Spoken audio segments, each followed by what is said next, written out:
La rencontre de cet après-midi va concerner essentiellement à vous présenter l'ensemble BF, notre programme d'activité et l'activité phare pour laquelle vraiment on voudrait solliciter la participation des laboratoires de recherche dans les sciences humaines, lettres, arts et culture.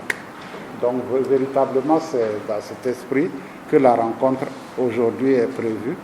Et je pense qu'il y a des collègues qui sont venus même de Koudougou, non? Voilà, qui sont là parmi nous. Je voudrais leur souhaiter la bienvenue.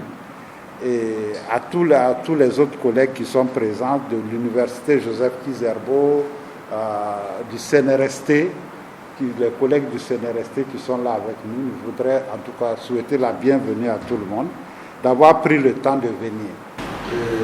Je pense qu'il y a des thèmes pour lesquels l'académie pourrait faire des vraies contributions à l'État. Quand vous prenez par exemple le cas de la révision constitutionnelle qui s'est passée en décembre 2023, où nous avons vu les langues nationales devenir langues officielles.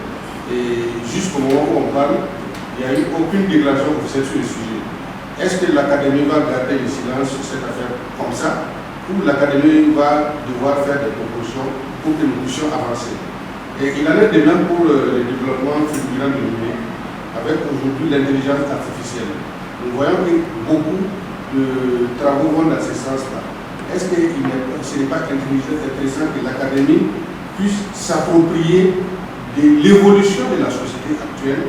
Est-ce qu'on ne peut pas essayer d'étudier un peu comment le numérique a bouleversé les habitudes chez les populations? Ce genre de rencontre, en tout cas, je pense que c'est une bonne chose. Et justement, je voudrais savoir quel mécanisme vous avez pour un peu capitaliser ce qui se fait dans les labos, dans les universités, au niveau de l'académie.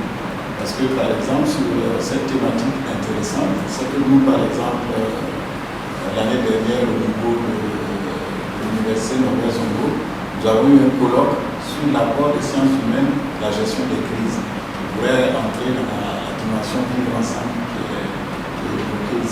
Les suggestions qui sont faites, nous allons les enregistrer, effectivement. Il serait intéressant qu'il y ait quelque chose sur, peut-être une déclaration, une réflexion sur l'importance des langues nationales, avec cette importance qu'il leur a accordée. C'est vrai, on peut ajouter à ça le fait qu'on ait déclaré la journée du 15 mai comme la journée des coutumes et des traditions. Donc il y a beaucoup de choses qui nous concernent, nous tous, dans le domaine du des lettres, des sciences humaines, des arts et de la culture, dont nous devons nous approprier pour pouvoir marquer notre contribution à la réflexion. C'est une très bonne rencontre, c'est la première fois qu'on nous convie à une telle rencontre. Nous avons pu prendre connaissance, prendre contact avec le laboratoire et avec l'académie. Donc nous espérons que c'est le début d'une collaboration qui sera fructueuse pour tout le monde.